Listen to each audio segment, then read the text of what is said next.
Good morning, everyone. That's very loud. Please rise in body or spirit as you are able and join us in singing our gathering hymn number 38 in the great hymnal, Morning Has Broken. And you're going to need to be extra loud because we're a little light this morning. Volume.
Well done. Good volume. Appreciate it. Welcome to the Unitarian Universalist Congregation of Oxford. I'm Wendy Pfrenger, and I'll be leading the service today. We are a congregation in which lay people like me share leadership of our services with our halftime minister, Reverend Sarah Osborne. And if you're interested in getting involved with services, even if it's just lighting the chalice or reading occasionally, please reach out to anyone on the board. We'd love to have you involved. I have some announcements to make. First of all, looks like we are donating clothing to children's clothing to Faith Planters. They have a clothing giveaway on August 29th at the Oxford Park Commission. And I think if you would like more information, you could probably talk to Carmen, she's here, or to Sue, I see listed. Faith Planters is a wonderful organization. They do great on the ground work with people in the community who need that clothing and are grateful to shop for it in a really nice environment that they create. So Gail? We have a sign-up list open that if you want to volunteer and help, you did on the 28th, 29th. So That's right. So if you want to be one of the shoppers who guides folks and helps them out, that would be really, really appreciated. And if you want more details on what kind of clothing is needed, usually you have a little Amazon shopping list or something maybe? yes, at this point, we're not collecting clothes. Oh. We are announcing the giveaway. The giveaway. Okay. Don't you donate clothes, just volunteer. You can do the clothes next time. Okay. Other things, just a note, if you would like to, we record all our services, and if you would not like to be photographed, please let us know, and we will make sure that you can sit in an area where you will not be photographed. We will collect grief, gratitude, and growth when I circulate the offertory. And just a thing to know, you'll see some announcements coming out about this. But our Sunday services meetings have been held traditionally on Zoom midweek. We're going to try a little something different this fall. We're going to start meeting on the fourth Sunday, a Sarah Sunday, after the service during coffee hour. So folks are encouraged to bring your ideas, to bring yourselves, and we look forward to the kind of the creativity of involving a few other folks in those conversations over coffee. So just keep a heads up. And I will be in touch with folks too, who I know have been involved in the past and might be involved in the future. So watch your emails. All right. Any other announcements for the good of the order? Oh, thank you.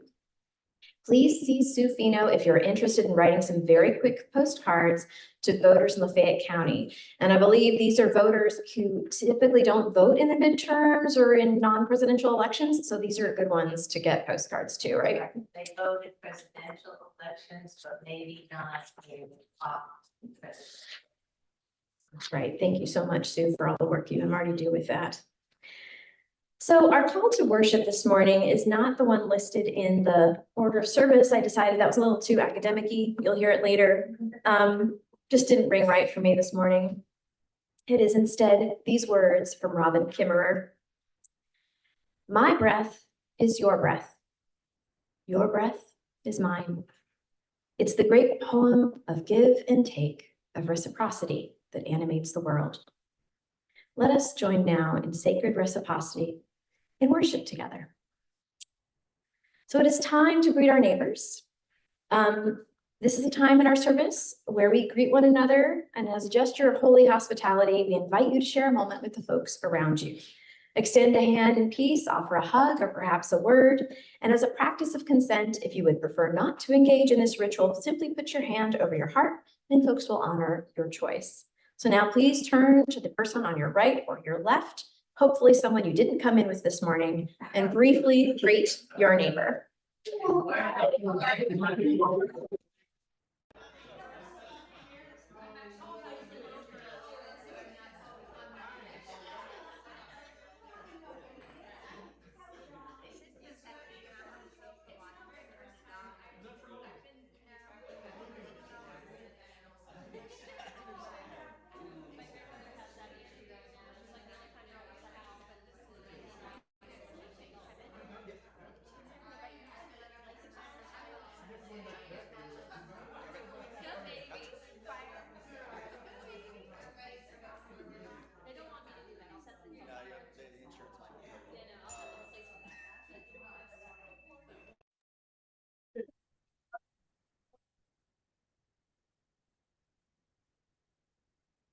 And now we will light our sacred chalice, and I'll ask Kevin to come forward to wield the matches responsibly. Our words this morning are a poem I may have shared with this group before, but a mentor of mine from University of Connecticut and a fantastic writer from her collection about Carver. The author is Marilyn Nelson. The poem is Clay. She has a quote at the beginning. Beauty is the vocation of the earth. It's a quote from William Bryant Logan. God's breath on a compound of silica, alumina, and various oxides, primarily iron, gave Adam life. There is a primal, almost mystical connection between humankind and clay, from the footed, bellied first receptacles to frescoed Renaissance cathedral walls. To Carver's eye, the muddy creek banks say, here to be dug up, strained, and painted on is loveliness the poorest can afford. Azures, ochres, scraps of discarded board are landscapes. Cabins undistinguished brown bloom like slaves free to struggle toward self-worth. Beauty is commonplace, as cheap as dirt.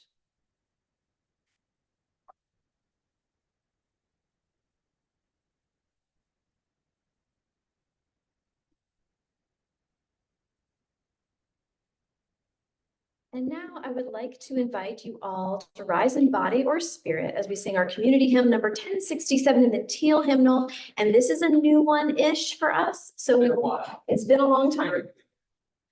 I'll play it through once. Well, good. We're only doing 3 verses. Yep, first 3 verses, so that if we're struggling, we're not still struggling 6 verses later. All right.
No.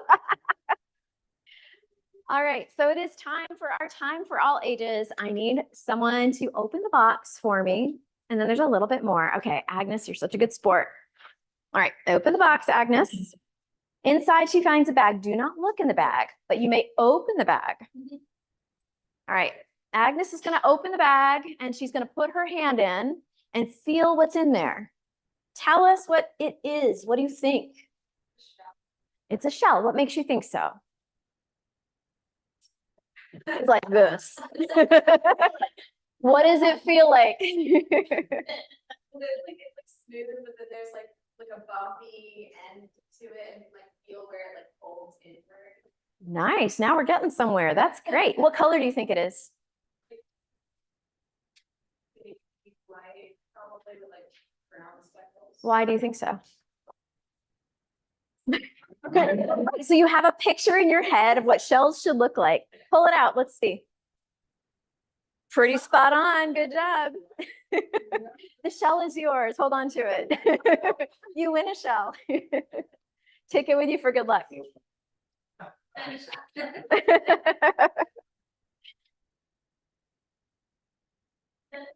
So our story today is of a shepherd. There was once a shepherd who lived on an island, hence the shells, but there's more to the reason there. He was a shepherd who lived on a mountain on an island, and the island had people, but he lived far from those people. Because you see, this shepherd liked his isolation. He liked to be alone. He liked his ways. When you were with people, they expected things of you. They expected you to have dinners with them. They expected you to hold your face a certain way when you see them in the street, or else they think bad about you. He didn't like all the things that people expected, and so he was happy on his own. He lived with his flocks. He had many, many sheep, and he had many, many goats, and he cared for them. They were his people. Every day the shepherd would leave his mountain. He lived in like a cave that was just perfectly sized for him. He would leave and he would go out with his flocks, and he would leave the little ones of the flock, the babies, inside in pens, the very youngest in their pen, and then the next oldest in their pen, and then the next oldest in their pen, so they would be safe the whole day. And he would take the adults out on the mountain, and as he went, he would forage for food, because you see, everything he needed was provided. He was so grateful to the gods for this. He had grapes when he needed them. If he wanted olives, they were there. If he wanted nuts, he could just find them on the ground. The shepherd felt fortunate indeed. And every night he would return and he would drive the males, the adult males of his sheep and his goats into pens outside the cave. But the mothers he would bring in, and he would pair the mothers up with their babies, and they would give them their milk, their good milk, and he would give himself milk, and he would give himself cheese that he had made, and he would weave baskets to pass the time by the fire, and life was good and peaceful. And he protected his flock. But one day, something was different. He came home, and his fire that he always kept kind of smoldering seemed like it was a little brighter than it should be at that time of day. And when he walked in, he saw something horrible. One of the lambs that he protected had been killed and was left, had just been killed clearly, just lying on the floor. and his cheese, some of his cheeses had been gotten into and scattered. And he looked as his eyes adjusted in the darkness, and he saw something strange that he had never seen before. He saw these little spindly creatures. They had bright, kind of shining sort of shells on them, and they were scuttling around the cheese and the lamb. They were hideous. And they had done this, these vermin. And he grabbed a couple of them in rage, and he dashed their heads on the wall, just like he would have if it was a fish or something else small. And the others scattered into the corners. And then he looked at what he had in his hands, and he saw that those shells could be ripped off. And he saw that inside was meat. And he thought, you know, I don't get to eat much other than sheep very often. I'll take this. So he prepared and he ate it. He went to sleep. The next morning, he took his flocks out again, but this time he closed the door behind him. And he thought, I'm going to leave those things in there. There's good eating on them, and I can use that. And when he came home that night, he entered once again, but they were nowhere to be seen. They were hiding in the corners. But there, laid out for him, was a goblet full of some liquid. And he thought, a gift from the gods, they are so good to me. They have given me so many things. And he lifted it, and he thought, I will drink from this cup. And he did, and it was so tasty. And then he saw the little creatures starting to creep out, and he thought, dinner! Grabbed a couple of them, ate them again, but he fell asleep. He was so sleepy. He fell asleep very fast. And in the night, he was woken by something terrible, a pain so great, so much greater than anything he had felt in his life before. And I should have said this before, but he had only one eye, and the pain was in his eye. Something had been driven into his eye as he slept, and now it was blind. He couldn't cry. All he could do was scream and scream and scream. And there was nothing else he could do. He bandaged the wound, and then he thought, how could this have happened? And he thought back to those little vermin, and he thought about that cup, and he began to think, maybe they're more than just little pests. That weird little chittering sound they make, maybe they aren't just beasts. He was scared. He didn't know what to do. And finally, he felt, just from the warmth and the changing temperature of the cave, that it must be about morning. So he rolled open the door and he stepped out, and he felt the breeze on his face, and he felt the sunlight, and he thought, this is how it feels in the morning. This is how the sea smells. It is morning. It is time to let my flocks out. And so he let his flocks go out. He encouraged them with his hands. He felt them to make sure he knew all of them had left the cave. And then he turned around and he said, you little beasts, whoever you are, get out. Get out and never return. And as they came, he could hear them on their little scuttling feet. And as they scuttled by, one of them tried to say something to him. He could just barely hear it. And he thought it said something like, Audie Sass or Odie Zeus or whatever. He didn't care. He was just like, get out. And they ran away down the hill. He could hear them. And he hoped that they were gone for good. And after this, the shepherd spent the rest of his days on that mountain. And do you know, that Audie Sass, Odd Sauce guy never came back. And he had a peaceful life. And he found his way to the island in new ways he had never known before. He was able to feel the same old trails. He could find the grapes with his hands. He could smell the leaves on the olive trees.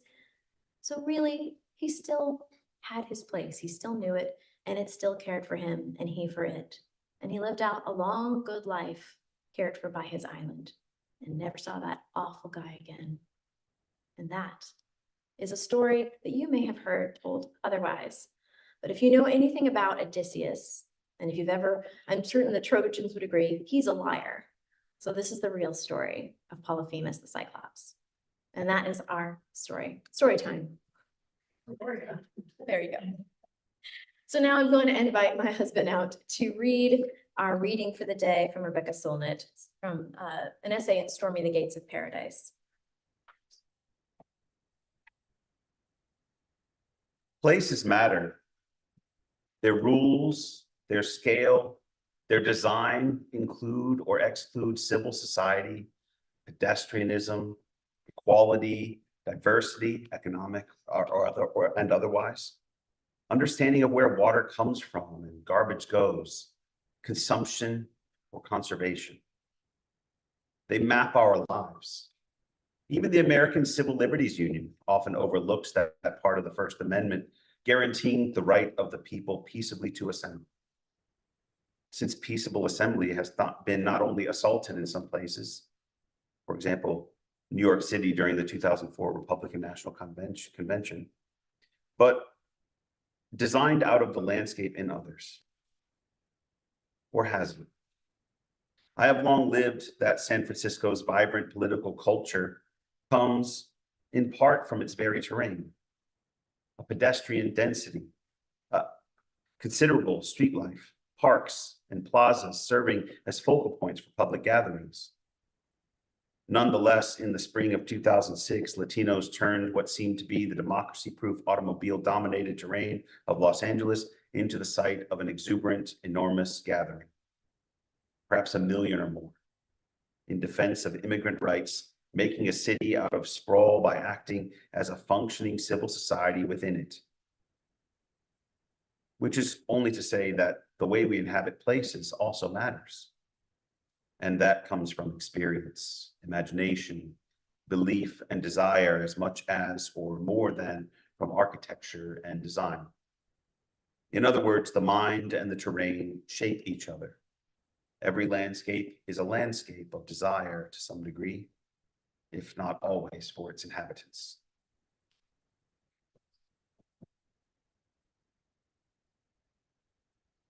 And now it is time to receive the offering. It's the time in our service when we'll accept our weekly offering. Our collection is split, with half going to our monthly Share the Plate designee and half going to support the mission of UUCO. Our Share the Plate recipient this month is Love Packs. So please give generously as you are able, and also the Grief, Gratitude, and Growth will circulate.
This won't take but a moment.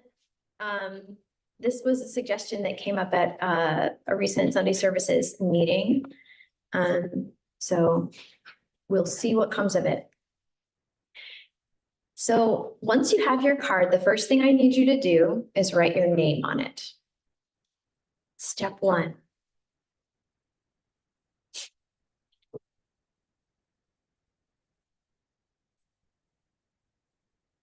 Step 2 is I would like you to think of someone you would love to see up here on a Sunday morning, someone you think should be asked to speak at UUCO. It could be someone that you know here, could be someone you know out in the community.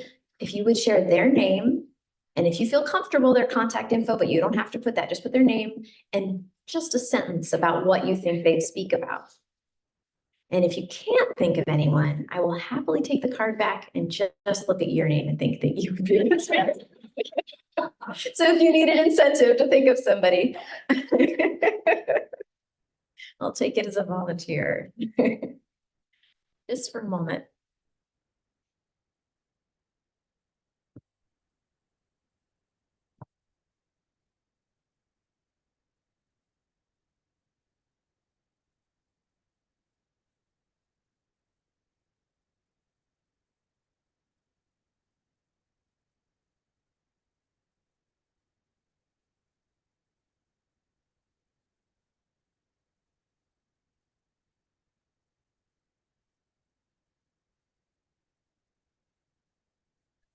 Yes. The name you put down have to be someone who's never spoken here before. Nope, could be someone that is a longtime favorite we've seen before. Don't put Sarah down, y'all. She's already signed up for the whole year. Yeah. I would add everyone, Joanne has agreed to speak to us in October. I'm very excited about that. Oh, good. Joanne and John. Yes, and John too, right? Yeah, thank you, both of them. All right. Those of you who still have the baskets, I think it's time you can pick those up and start sending them forward again. Everybody, you can put your things back and everything will come back to the front.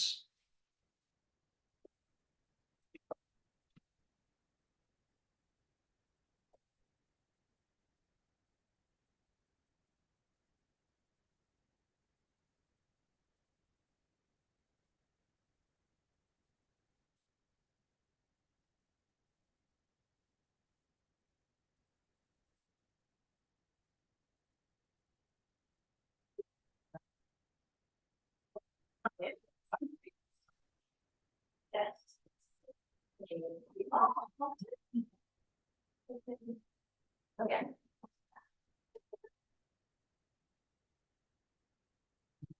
Yes. Thank you so much, Sue. Thank you all. Very excited about that. I'm in the Sunday services hat for the next few months, so I'm trying to get everything all lined up through winter. So you're helping me out, doing my homework for me. Appreciate it. All right, I'm going to invite Agnes forward. We're about to do grief, gratitude, and growth. So we enter now into a ritual to share what is on our hearts and lay it at the altar of community and spirit, using a pebble dropped into a bowl of water to symbolize the ripple effect of the events of our lives upon the larger community. We'll now share the grief, gratitude, and moments of growth that have touched our lives since we were last together. Judy, do you have I just realized the baskets? Oh. That's okay. Our first pebble is one of joy for our visitors and friends. We offer a warm welcome to you, and we're so happy that you're here with us today. Thank you. Did we have any in there, Judy? What else? Do we have any nominations from the floor? No? Joanne? Just keep in mind my brother-in-law, James Pfrenger, my John's brother. He has been diagnosed with Parkinson's. Oh. And it's not gonna get better. Thank you for that. So John's brother has been diagnosed with Parkinson's. We're keeping him in mind. Any others that we wish to share? Agnes is about to embark on an adventure. I think we should drop that pebble in. Off to London to college. That is a pebble of joy and trepidation. Maybe. Thank you. And finally, we drop a pebble into the water for all the grief, gratitude, and growth moments that remain unspoken. All that we hold in our hearts for ourselves, for each other, and for the world is held in this community and by a love that is limitless. Amen and blessed be. Thank you. And now I will invite Andy forward to read for us once again. Our second reading is from Jesmond Ward's essay, My True South, Why I Decided to Return Home.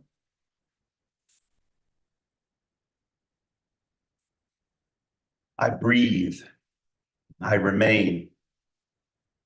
I remember that Mississippi is not only its ugliness, its treachery, its willful ignorance, It is also my nephew hurling his body down a water slide, rocketing to the bottom, joy running from shoulder to heel.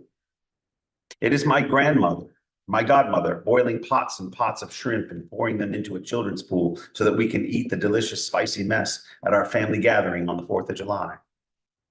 It is my youngest sister smiling and dancing to Al Green in my godmother's driveway while the night unfolds like a hand, the insects hiss with summer's sibilant kiss. It is riding to a convenience store with my childhood friends with the windows down and the night wind caressing me on my cheekbones. UGK boom, I didn't expect that, booming from the speakers in answer to the blooming Mississippi night. It is sitting on the porch with my 78-year-old godmother, my children sandwiched between us on the swing, making idle talk and watching hummingbirds zip through the air beyond her screen as she tells us stories, flushed with joy.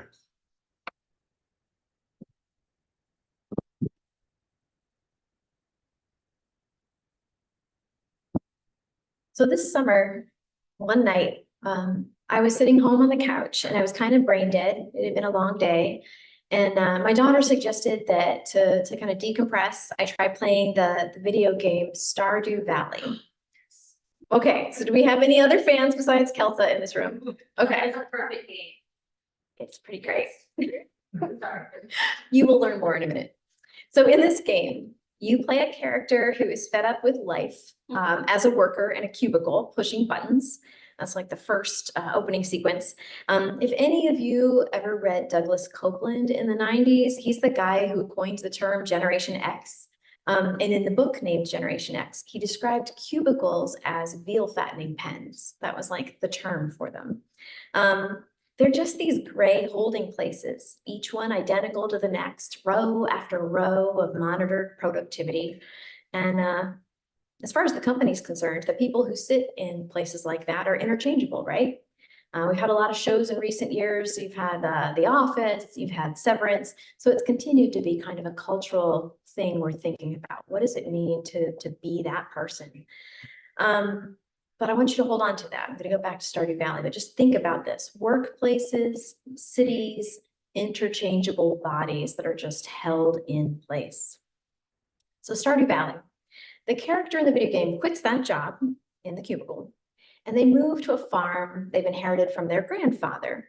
It's a place called Stardew Valley where the farm is located. It's in poor repair.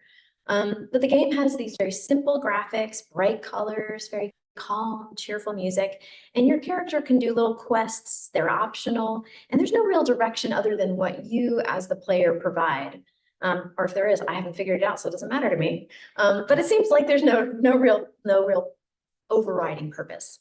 You can spend your days fishing, farming, learning skills like carpentry, exploring, finding the monsters that live in the mines, helping the people of the town who have various things they're needing.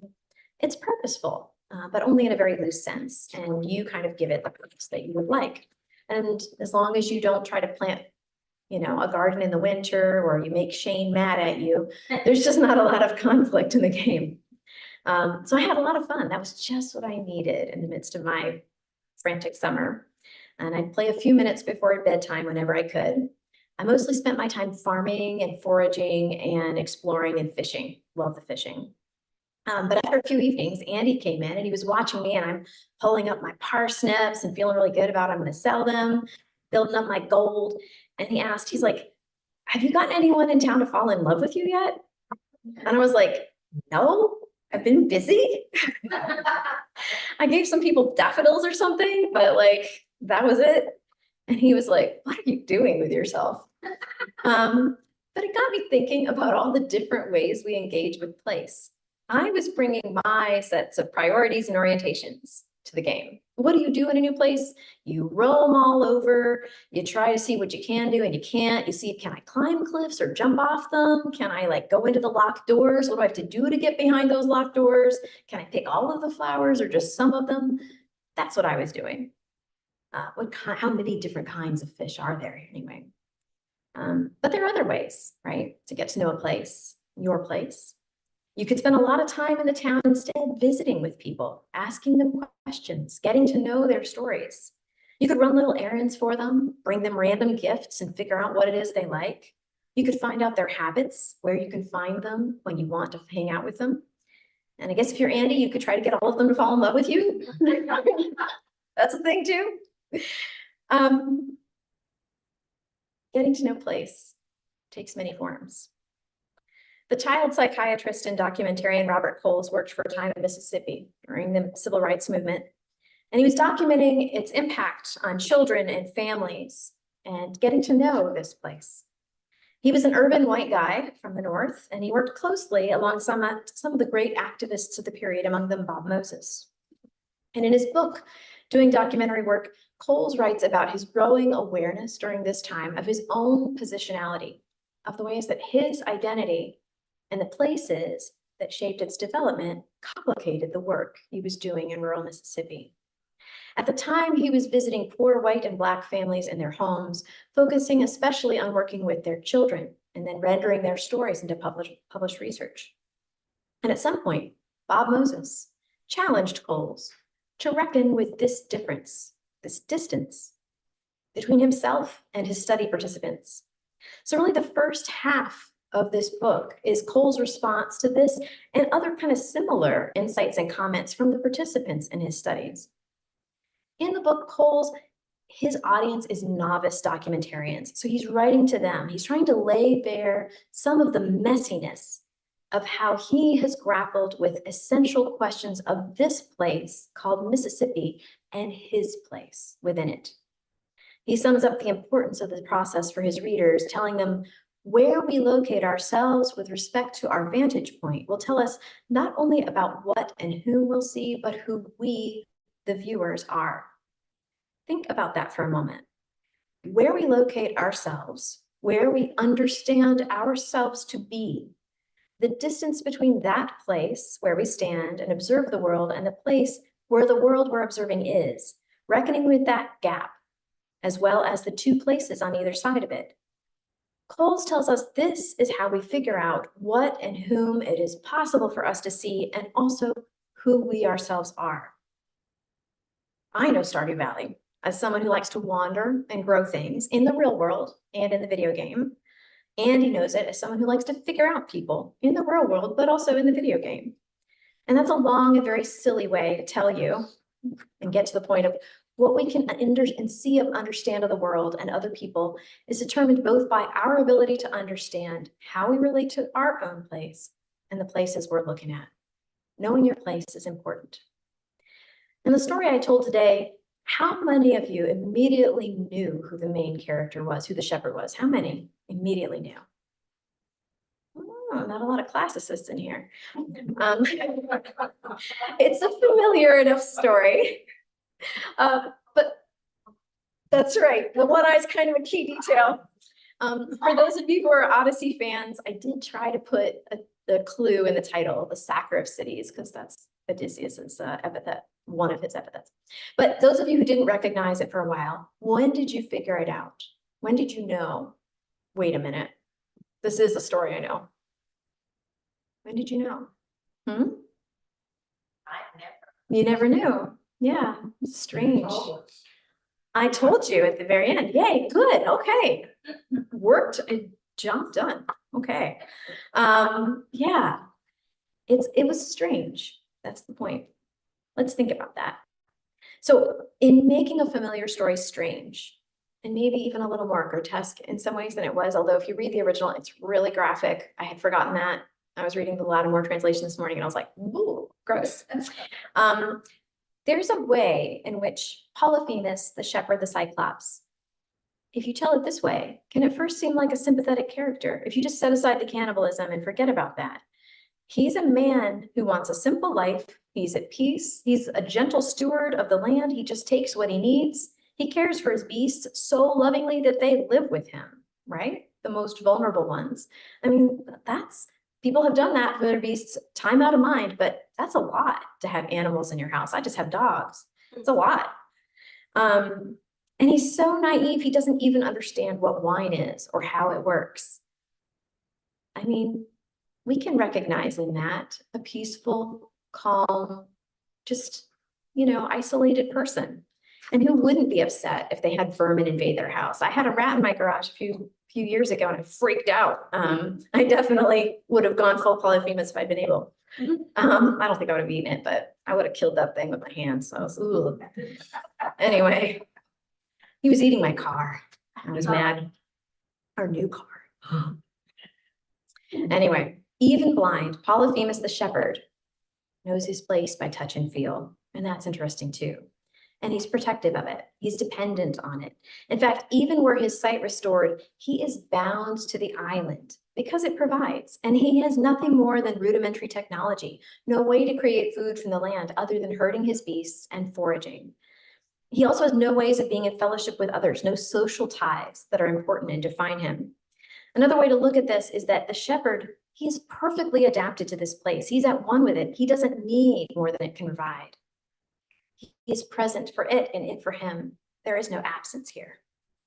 By contrast, Odysseus is a traveler, a wily wielder of crafts and technologies that help him exert control over distance, take advantage of resources he finds, lead men, and sack cities. He does a lot of pillaging and robbing and harming as he goes on his travels in both books.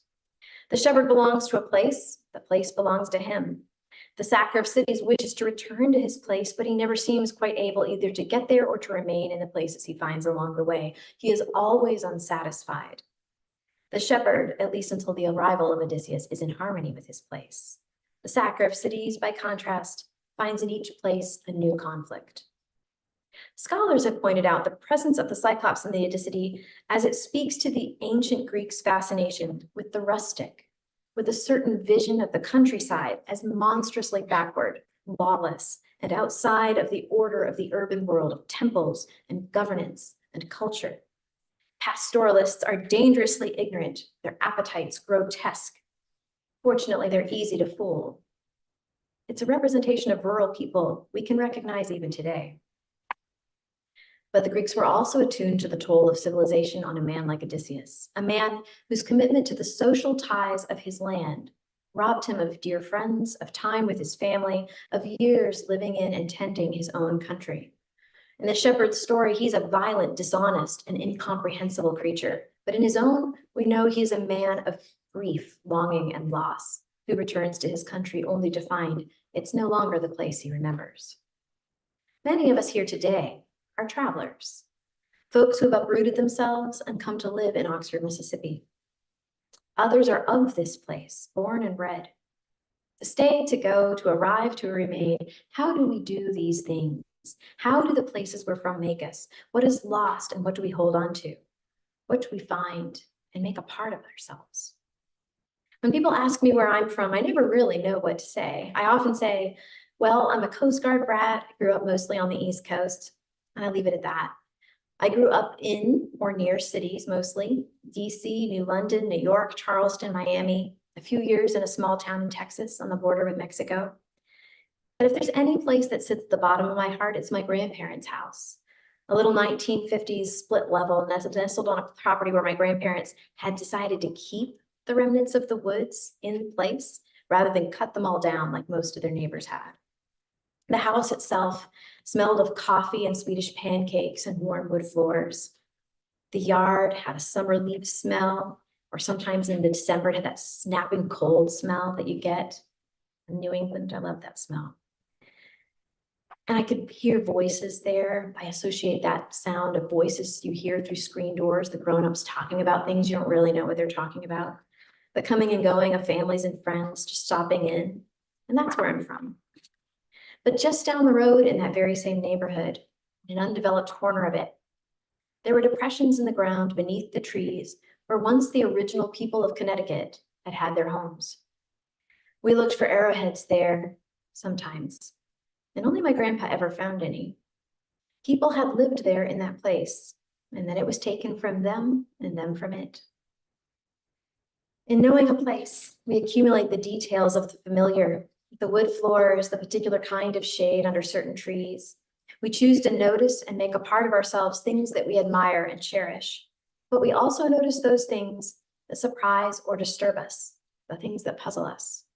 The circle-shaped depressions clustered near one another way out in the woods, half hidden under the wildflowers.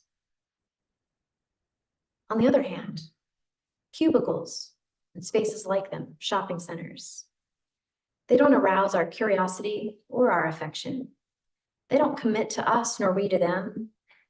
And although, as Rebecca Solnit points out, describing the 2006 immigration reform protests, how we choose to inhabit even the most hostile or oppressive spaces may make of those spaces something new, we have to remember we're resisting the spaces when we do that.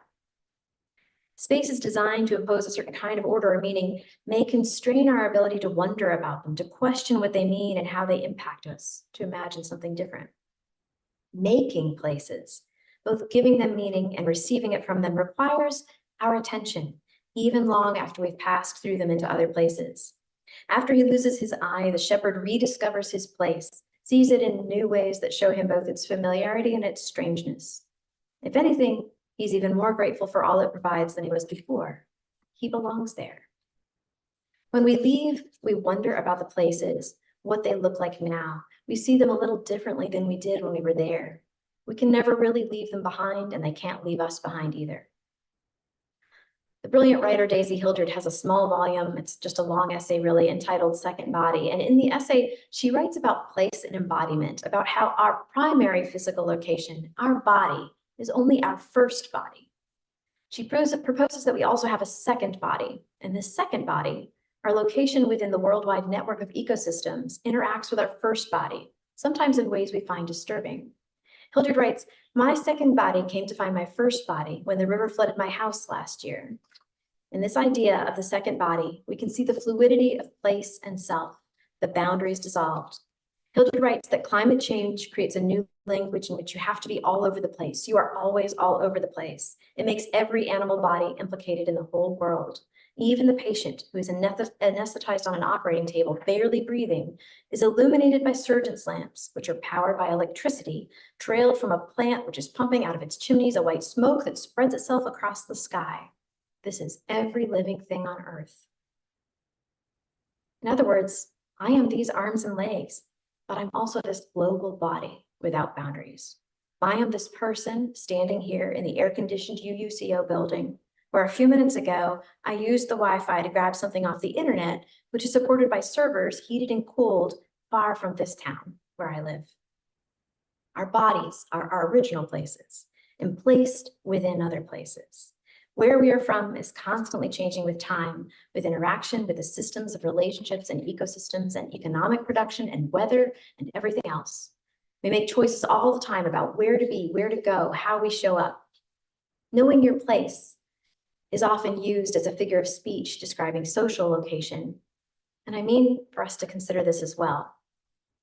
Rebecca Solnit, one of my favorite authors, and you've heard me mention her before, also talks about women's place. We're not going to go there today because some of those essays are a little gritty maybe for a Sunday morning. But we can talk about other kinds of social locations tied to physical ones. If we return to the hierarchy of city and country, of rustic Cyclops and sophisticated Odysseus, it's a troubling one. This hierarchy is often presented as natural in art, in the social sciences. Urban civilization is inherently superior to its spoiled rural life. There's this idea that social complexity in densely populated areas produces social hierarchy, and that's natural and therefore right. More recently, scholars have pointed out the flaws in these long-standing Western assumptions about history and social systems, doing some really cool work on archaeology and critical history. And that's a long story, but it's worth knowing. It's worth knowing that and looking at it more closely. We are here in Oxford, Mississippi right now. Depending on where you grew up, Oxford may be the smallest place you've ever lived or the largest. You may think of it as a city or a town, or maybe sometimes if you're just a giant football stadium where we're all trapped inside, sort of like a no exit Sark kind of a situation. That's how I feel. Maybe it's just me. But we can't get around the fact that Oxford is one of the larger urban areas in our predominantly rural state. There are a lot of ways of defining where places sit on that rural urban continuum, but one way of looking at Oxford is its National Center for Educational Statistics locale designation. It's town remote is its designation. That means that Oxford is territory inside an urban area with population less than 50,000 that is more than 35 miles from an urban area with population of 50,000 or more. Love the federal government.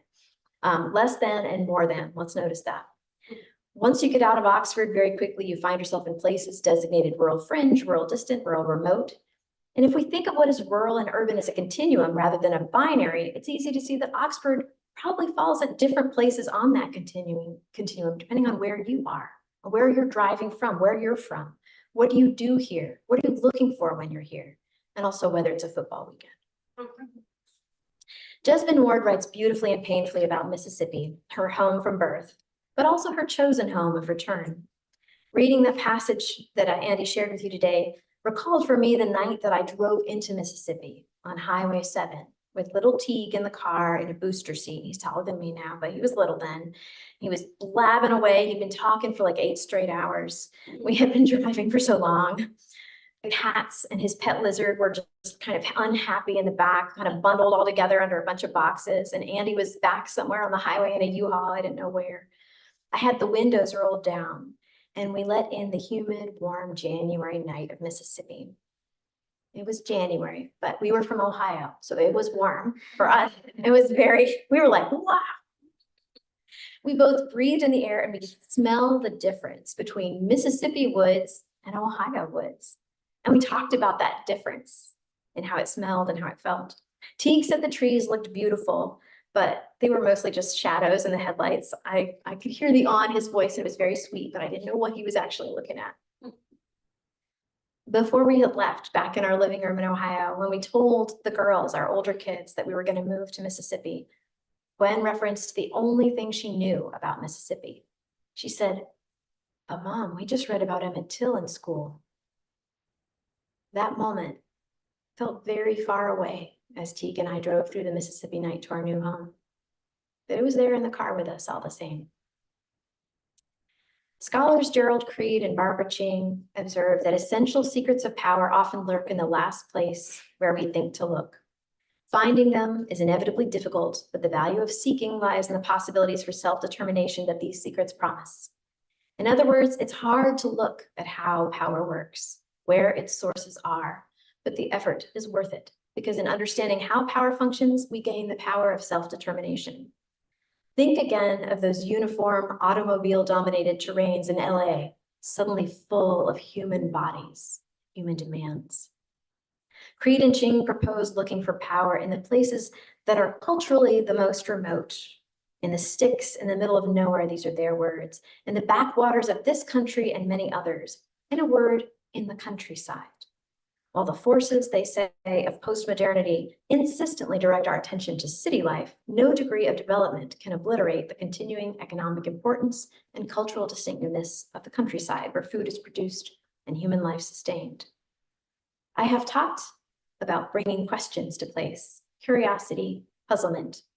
It can be easy living in Oxford to focus on our own concerns, the ever more complex tangles of roundabouts and that keep proliferating, the cheaply built, expensively priced condos, the fragile infrastructure that doesn't seem ready for all this growth, our inadequate health services, some amenities that we have way too many of, and some that we would really like to see and don't have. There's so many things that we think about. But we can also, living in Oxford, look outward and think to ourselves that we know what's around us, or else that it's not worth knowing about. What's going on with those other people in our state? Why can't they be more? Fill in the blank with whatever it is you want from them. And then we go back to our own concerns. I return to Robert Coles, where we stand tells us not only what we will see, but who we are. We should be inhabitants of this place. We have a responsibility to it and to one another, but we can do so with a sense that we are also inevitably all over the place. So we need to look around. And always we can keep in view what Marilyn Nelson reminds us, that beauty is commonplace, as cheap as dirt. And now we will extinguish our flame. Kevin, would you mind? Oh wait, we do the song after, okay. These words come to us from Potawatomi botanist and author Robin Kimmerer. Nanabojo made certain that the work would never be too easy. His teachings remind us that one half of the truth is that the earth endows us with great gifts, and the other half is that the gift is not enough. The responsibility does not lie with the maples alone. The other half belongs to us. We participate in its transformation. It is our work and our gratitude that distills the sap, the sweetness. All right. Please rise and body our spirit to join for our closing hymn in the Teal Timmel 1064 Blue Boat Home. We know this one very well.